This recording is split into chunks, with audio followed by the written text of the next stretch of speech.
We're gonna talk this week on something loosely related to the parsha again. In Parshas Emor, the pasuk says "V'nikdashti b'seich b'nei Yisrael."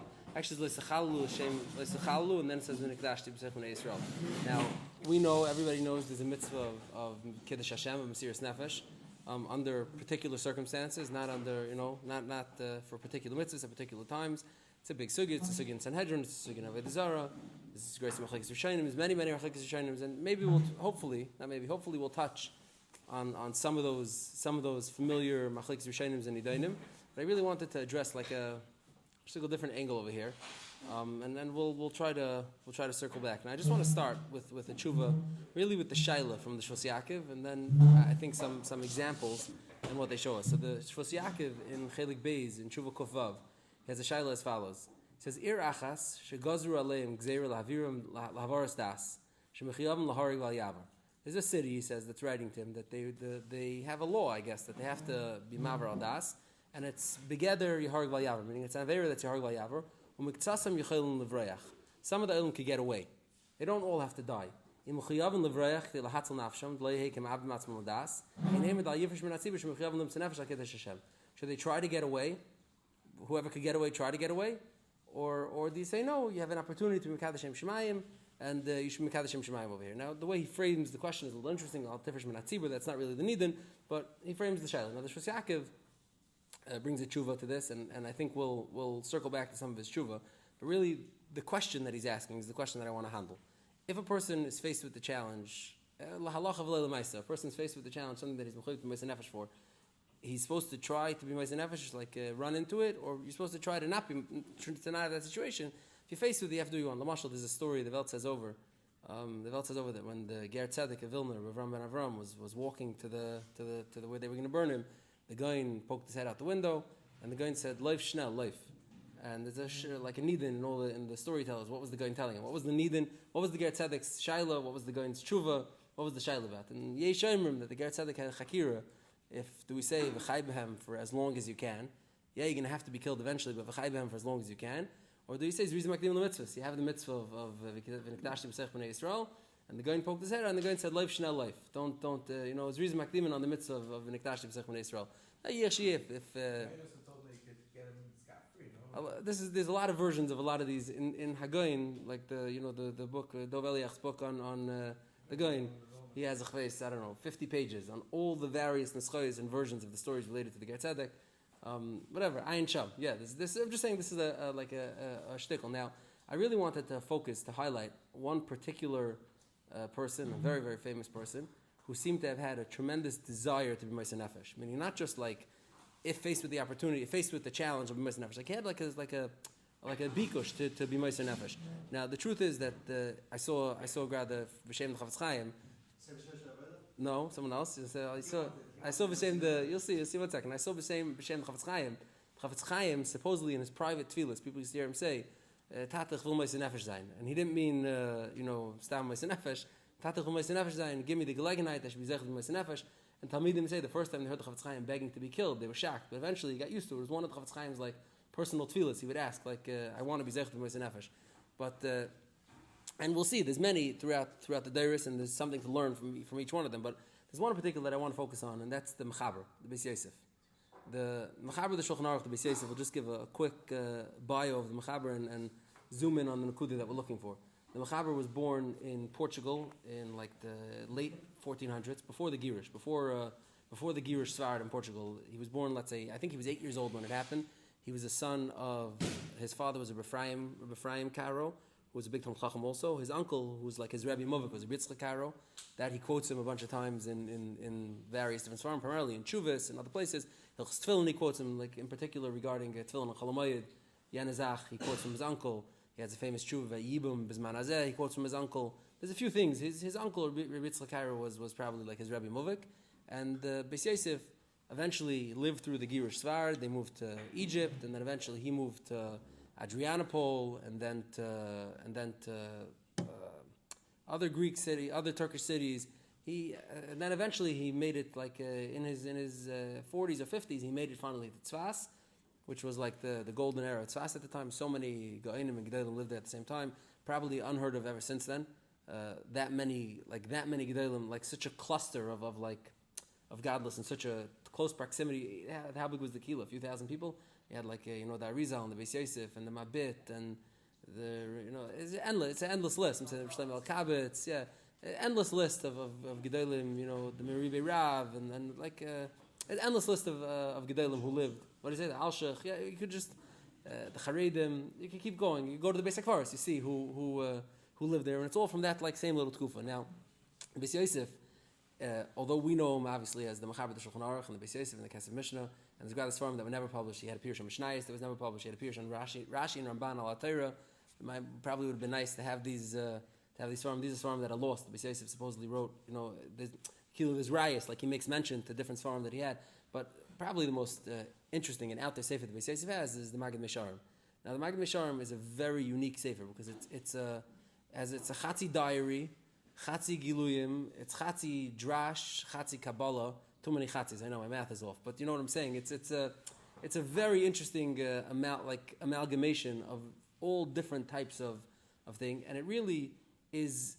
It's almost like the Beis Yosef, like Beis Yosef carry was like stream of consciousness. Like whatever he's oisikin, whatever it is that he's being oisikin, if it's nigla, it's nigla. If it's halacha, it's halacha. It's kabbalah, it's kabbalah. It could be sometimes about anhaga, stam, like what to do about this issue that developed. It's whatever's on the Beis Yosef's mind is what's discussed. And originally it was published in Magid Mesharim, and they tried to to fix it and make it really only a sefer and take it only and organize. I'll say that parshas. That's what was published for many years. Now Avat Shalom recently put out a new Madura to try to be machzat Torah Yoshem, put the Magid Mesharim back in context, like how you're supposed to read the Magid Mesharim. Sometimes it's very fajumbled in the regular Magid Mesharim because it's he wasn't really talking about parshas Vayakil. He was talking about something else. Yeah, he mentioned something to do with Vayakil. It's not I'll say that Parshias per se. It's I'll say his life.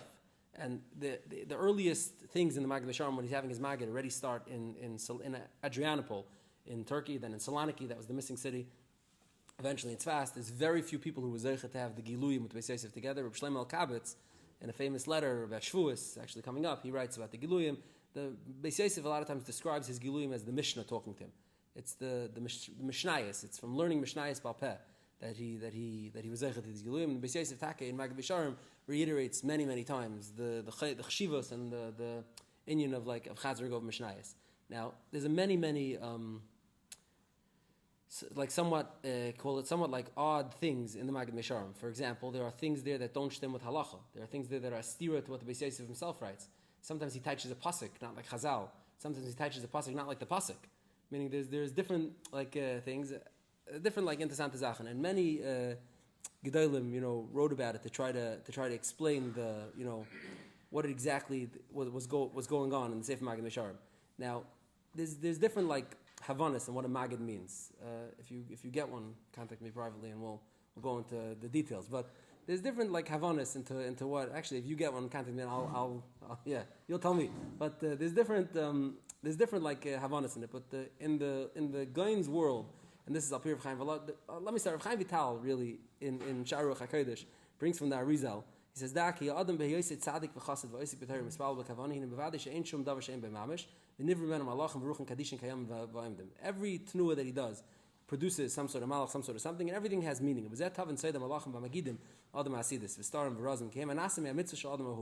They are the product of your own mitzvahs that are coming back, which is like why the Beis Yosef always considered it the Mishnayos. It's the product of a person's own dedication and mitzvahs that's coming back. Now,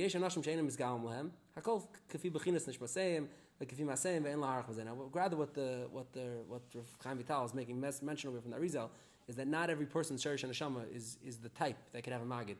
The Ramah, I forgot who he corresponded with, but the Ramah was trying to get a Magid, and whoever he was corresponding with, I don't remember it anymore, told him that you don't have the right Sherish and Neshama. There's nothing to do with godless katnus. It's just not. Certain types of neshamas are more open to this, and certain types of neshamas are less open to this. The Arizal is explaining that it's a person's own mitzvahs. The Goin, and this is Gebrach B'Shem Chaim Velazhner, the Goin said V'gam Inyan Magid. It's brought in a lot of different places, but I'll tell you where the main place is. V'gam Inyan Magid Shabala Adam Hu Neshmasei Ba'atzmei. It's the person's own neshama. Ach shedarke ledabrim neshmasei peh al peh shemislabeshes b'mitzvaysiv she'aseh.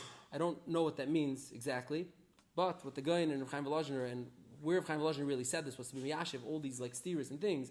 Chaim Velazhner said it's a person's own subconscious or own mitzvahs or own neshama that's talking to him. So the Magid, although it's giving you Giluyim and it's doing things that are maybe, big and thing, but it can never really be bigger than the person who it's with.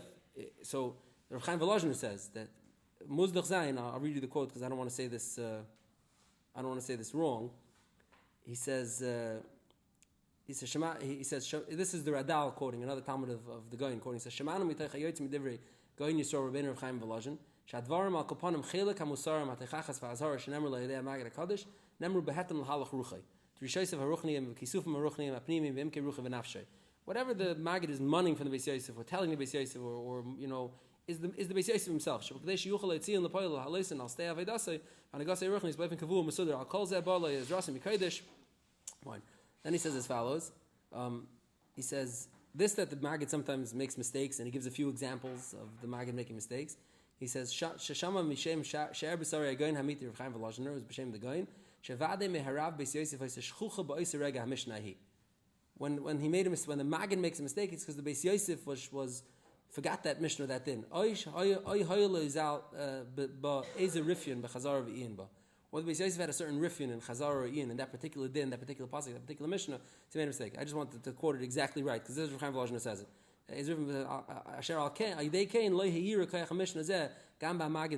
So that Mishnah wasn't coming through in that Maggid. So meaning the way the Goyin and Rav Chaim Volozhiner are explaining it, the Maggid is a representation of the person's own ritzaynus, his own desires, his own madrigas, and etc. Now, with that in mind, I want to get up to another very interesting chelik of the Sefer, and this is a theme that runs through the entire Sefer, and this is what I want to talk about today. Tens of times, in Grace of Baki in the Maggid and the Sefer Maggid Mesharim, but you could look it through, and other people who are right. There's tens of times in the Sefer Maggid Mesharim, the Maggid is mevasser to the Beis Yosef that he's going to be zeicha to die al Kiddush Hashem, which means the Beis Yosef had a tremendous desire to die al Kiddush Hashem. Because Rav Chaim Volozhiner is saying when the Maggid tells him these type of things, it means this is what the Beis Yosef wanted. The Beis Yosef had a bikush for this. Beis Yosef was consistently throughout his life desirous of reaching the opportunity of being Moisen Nefesh, being Nareg Kiddush Hashem. It actually seems to start after Shlomo Malcha was killed like Kiddush Hashem, and the Beis Yosef was in the same orbit as him. It seems after that the Beis Yosef had a big natiyah. I also want to be Moisen Nefesh. I also want to die like Kiddush Hashem. And after that, tens of times throughout the Sefer Maggid Mesharim, the Maggid is mevasset to the Beis Yosef that he's going to die like Kiddush Hashem with pratim. He's going to die. It's going to be in Eretz Yisrael. It's going to be Barabim. It's going to be Al Yedei Sreifa. It's going to be like pratim that how the Beis Yosef is going to be zeichet to die like Kiddush Hashem. Now, the Beis Yosef was nifter b'seiva teva al mitasei in Tzfas in the 1570s, in his 80s, high 80s, I think, which was very, very. It's old today, and it was zichar old then, and in his high 80s in Tzfas, and it's a big kasha, and everyone talks about it. The Talmidei Hagoyin talk about it. The Chassidim talk about it. Like, what's the Belzer Rav has a shtickle about it? The Shila Belzer, meaning what's the Maggid? What's the Beis Yosef getting at? What's this desire that he has to be Nareg Hashem? And what does it mean when the Maggid didn't? The Maggid seemed to have told him something that didn't happen tens of times. So some say that and this the Radal says this, and Shnei Nevi'im Nisnabu B'Signacha, the Radal and Shila Belzer both say the same thing, that the Maggid was munning him to be prepared to die al Kiddush Hashem. Bring yourself mentally to the state of mind that should the moment arise, it's mamash a no-brainer. It's like muscle memory. And the Beis Yosef achieved that target, and even though he died on Mitaseh, b'Seiva Tova, it's b'b'chinas, Nareg al Kiddush Hashem, because if you get to that madrega b'shleimus, and the Radal says in his way, he brings a right from Chuvas Rashba, Shila Belzer says in his way, each one has their own, nusach of bringing it. What's interesting is rather that in one of the editions of the Maggid Mesharim that was published more recently, Rav Sroya the Blitzky, who was a makubal, a halachis / makubal, he was really both. He wrote, it's a handwritten haskama to the Sefer. Yegad has a beautiful, very legible handwriting, and I'll read you a little bit of it. At the end of his 2-3 page haskama, he says, "Va'oy davar siv Sefer Kaddish zeh. Hina b'Sefer zeh kemat b'chol daf v'daf." Okay, he says it even more than me. Kemat on every page. Hamagid mevaseh tayv l'marna Beis Yosef sheyizke lihisarif al kedusha shmai yisbarach shmai. V'reinachnu yodim ki loy kein haya. El nifter b'beisai nava kodesh kar hirgish b'zeh sham b'Sefer Keduma Sefer Hazayer manaf chamishi. Fine, he brings one. Then he says, "V'hine b'yam meila mamish reisi b'Sefer Aral Chanan." He brings a story. He says, "I saw in a Sefer Aral Chanan. It's about Rabbi Chanan Wasserman. It's actually a biography. It's from Aaron Saraski. What's his name? Saraski. Yeah. In Chelik Aleph, he brings that Rabbi Chanan Wasserman was once by the Chafetz Chaim, and he asked the Chafetz Chaim, "Sheila Zeis, Be'acham be'arvi Yom Kippurim." They were schmoozing on Arvi Yom Kippur, and he asked him B'Shachris, and the Chafetz Chaim told him, "V'chziru le'Chafetz Chaim zabalosh and zeh." He says, Hatargim miyidish, mimeni hamatik, Shin Dalid, Sroy Davlitsky. He says, Shetia bari Rabbi Chanan. Is alt gesund sein, Rabbi Chanan. Ba'ad mi shemechapesh es emes, ein ze kushya. Someone who's looking for the truth is not a kasha. Ba'ad mi she'ein mechapesh es emes, there's no teretz for this kasha. This is what Chafetz Chaim told him. If you want to understand it, there's no kasha, and if you don't want to understand it, there's no terutzim to the kasha. Says Reb Sroya, very clinical. Advarim stumim. I don't understand what that means, what type of teretz that is. Mazeh tshuvo, misha chayshav shiach alem pshat b'divrei HaKadosh Kedosh Amar Chafetz Chaim Adar Rabbi Yediyah Lanu v'Tavei Lav Bracha Tov Ki Lo Yadav Reiku Michem V'Reiku Harezim Michem. And so he says, I don't understand what this Ma'amar Chafetz Chaim is. If you can't, please write me. I would love to know the thing. Now, on some level, we all understand what the Chafetz Chaim is saying. Sorry, obviously also understood what the Chafetz Chaim was saying. He's looking for like some sort of a deeper meaning. Now, but the part of this that caught my eye that I want to talk about is that clearly the Beis Yosef has a great bikush to be Moser Nefesh. Not stam like should the opportunity arise, a mitzvah that comes. So I wanted to handle the sugi of that a little bit and maybe show some of the data points how we get to such a mitzvah to be desiring to be Moser Nefesh. Now the sugi is a bakanta sugi. Everybody knows the obviously the Gemara in two places in Sanhedrin of Zara says that on the Gilei Rayas of Zara and Shvichas Damim there's Din Yaharg Val Yavar. And all of the mitzvahs in the Torah, it's Yavar Val Yaharig, right? If a person has a guy who's trying to force him to do it, Yavar Val Yaharig, and that's the din. As is gepaskint in Rambam, as is gepaskint in Shulchan Aruch in Siman Kuf Nun Vav in Yeridei, it's actually not even a short siman, maybe it's Kuf Nun Zayin, big arichos on all the prati dinim of this, big arichos, a lot of Pesach Chuvas, a lot of things. Unfortunately, these shilas were, in our days, relatively uncommon, but throughout Klal Yisrael's history, not an uncommon shilah at all. When a person has been Moser Nefesh, what the conditions, what not, etc. Now, there's a Barkanta Machlekes Rishayim, everybody knows, Tosfos in Avodah Zarah and Daf Chav Zayin and Beis. It's a few lines in Tosfos, but it's a famous Shita. Tosfos says, Vim Ratza Lahachmer Al Atzmai, Afilu B'Shar Mitzvahs Rashoy. If a person wants to be machmer on himself, with those Shar Mitzvahs to be killed even though he's not supposed to, he's Rashoy. K'moy Rav Abba Bar Zimra, the Yushalmi, Shahaya Eitzel Eved K'chav Mamalei Achol Nevela. The Gemara in the Yushalmi brings a story. It's a Yushalmi in Sanhedrin, I think, that brings a story that there was an Eved Kechavim who told him to eat nevela. Amalei achol nevela. V'loi katlina lach. I'm going to kill you. Amalei ibayis lemikdali katil.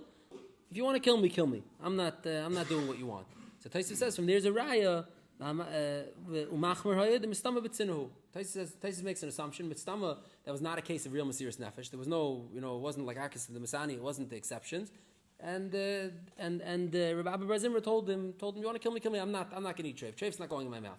Now, the Rishonim and the Achronim will ask that the Yerushalmi itself seems to be chayzer from this. The Yerushalmi brings another mandamar right after this, and it says, Ilu Yadar Rabbi Ben Zimra. What this mandamar said, he wouldn't have said this. It sounds like the Yerushalmi is being chayzer. But Tosfos is noikit yena day in the Yerushalmi as halacha l'maisa. And Tosfos says that if a person wants to, he's allowed to. And I believe the Shulchan Aruch in Kufran Zayin brings this day al halacha that if a person wants to, he couldn't. Obviously, it's Yedua, the Rambam. In Hilchos Yisei Torah in Parakeh Halacha Daled, the Rambam lays down the groundwork. He says, "Kol mi shenemar v'yaver v'yahareg." Anybody where the Torah says yaver v'yahareg, he should be over and not get killed. V'nerag v'le'avar harezim mischayev b'nafshei. Mischayev b'nafshei. Famous Rambam. Right? The Rambam's chaylik on this. This is the machlekes Rambam and Tosfos. If a person is allowed to be Moser Nefesh for Shar Mitzvahs or not allowed to be Moser Nefesh for Shar Mitzvahs. Now, the truth is that there's a little bit of a shayla, like a chakira, a little bit. What's the vart in being Moser Nefesh for these chamuras, these mitzvahs chamuras? Is the pshat is a mitzvahs Kiddush Hashem? It only shtelz the chos when it's these mitzvahs, meaning when you have this circumstance that qualifies as a Kiddush Hashem. So it's a din of Nikdashti B'Seich B'nei Yisrael. It's a key in mitzvahs asay of Kiddush Hashem. That's what it is. Even though normally asays are not, it's not chol mamayna even, and it's not chol nafshoy. But this asay of Nikdashti B'Seich B'nei Yisrael is miyuchad, that this asay, this mitzvah so chashiv. Or is it that these averis, Avodah Zarah, Gilei Raya, Shvichas Damim, are such averis chamuris that even when it comes to dying, the averis to chamur, you cannot be over the aver. Come what may, you can't be over the aver. Now this is a bakanta chakira, and the truth is that it's really talui. It's mitla tali and a machlekes the Balamar and the Ramban in Sanhedrin is a bakanta machlekes. The Ramban and the Balamar argue. What about if the guy is doing it just for lahan asay? A guy comes and he tells you, "I want you to do whatever aver it is lahan asay." He has nothing. Not lishma, he doesn't even have a different religion than you. He's just la'anasa. He gets a kick out of forcing you to do something you don't want to do. So, what do you say? Yeah. So the Ramban, the Balamar says, if he's just doing a la'anasa, you're not mechuyot to Moser Nefesh. Because the idea of Mesiras Nefesh, according to the way the Balamar is saying it, is it has to be like a maimed from Kiddush Shem Shemayim, a maisi Kiddush Shem Shemayim. And if the guy is just doing it because this tickles his fancy, you're just dying. It's a useless death. It's not a ma'im l'shem shemaim. You're not doing it for Kiddush Hashem. The Balamar says you're not mechuyev. The Ramban, on the other hand, the Mechamas, the Ramban goes and brings the makar for each one of them. The Ramban says no. The reason why you moist nefesh for Ritzicha is because the pasuk says, if I find it, I can read it for you. He says he brings the makaris. The Ramban says. Yeah, the Ramban says the reason why you moist nefesh. He says Darshu Chazal. Shadam tzarich limsa nafshe v'dashinu l'mikra b'chol nafshecha afil neitlas nafshecha v'chen legab b'shvichas damim lamdu misvar di hargla yaver the ma'achaz is dam didach samik tvei v'ayis varisa b'chol inyan afil kish chaven rach le'anas atzma v'gila rayis afinu l'mehakish v'shvichas damim. So the Ramban goes through each one of them and he says, look, there's a makar. Look at the Gemaras. There's a makar for each one of them. Each one comes from a specific din. It's not pshat that it's like this outside mitzvah called Kiddush Shemayim. There's a din, particular mitzvahs, particular averis. I'm sorry, so chamer.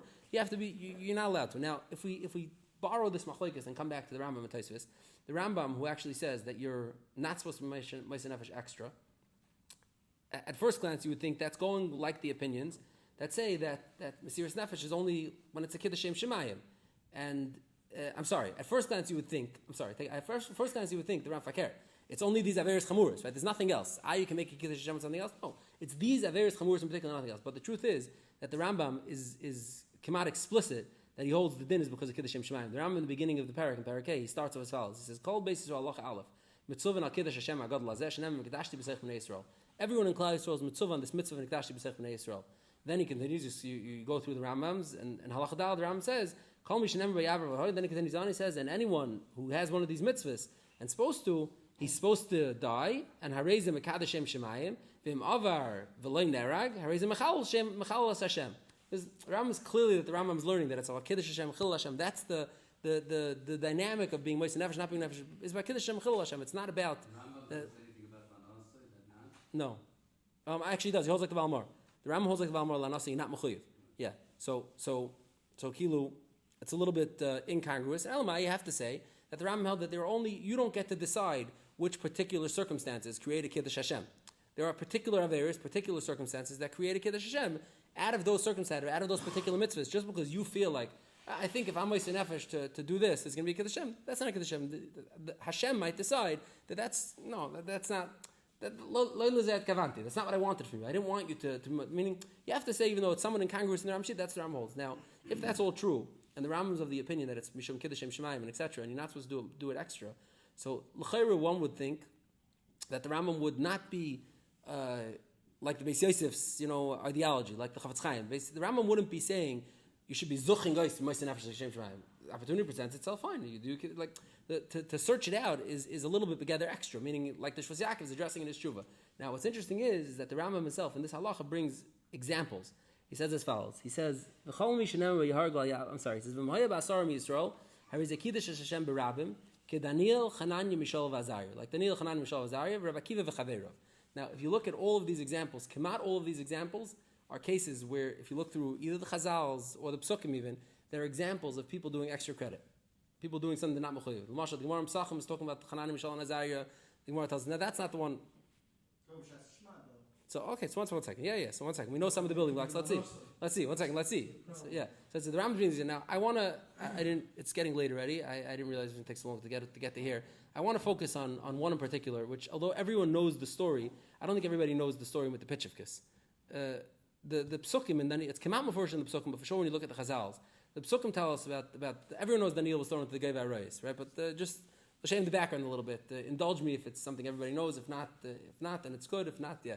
The Psukim and Daniel tell us that we're talking in Galus, Klal Yisrael between Bayis Rishon and Bayis Sheni, and there's a lot of transitions happening. It goes from Nebuchadnezzar to Belshat to Kirish, then not to Kirish. I'm sorry, Nebuchadnezzar to who? No, but there's between. Belshat is a grandson. Nebuchadnezzar, maybe Nebuchadnezzar has a son who's inconsequential. I don't remember him. He doesn't remember him. The Psukim barely talk about him. He's not that consequential. But Nebuchadnezzar had a son, and then comes Belshazzar, who we know the story with the Gemara in Sanhedrin that describes the story with the finger writing on the wall when he used the Kelim Beis HaMikdash. And then it comes to Daryavish, who's Darius I, Daryavish the first, because Achashverosh has a child, Daryavish, later on, but this is Daryavish the first. And Daryavish the first reappoints Daniel into a very important position in the government. It's very interesting. The Psukim describe that Daryavish made himself a kind of a government, like a kind of a a division of power. He appointed a body that had 120, like a House of Lords, a bunch of dignitaries, and he gave them power to make laws and to hold him accountable, so to speak. And then on top of them, he put like 3, cabinet chairmen. And Daniel was one of those. And Daniel was rising to prominence. Daniel was the most capable, credible of the group. He also had a lot of experience. Daniel had been around, since some of the earlier kingdoms. This was a transfer from Persia to Mede, but Daniel was a carryover. He had been around in Persia already. So Daniel had like a lot of experience. And this is all borne out in the Psukim and the Chazals and the Midrashim that are on these Psukim. And the other people were getting very jealous of Daniel. So they passed a law that you're not allowed to daven.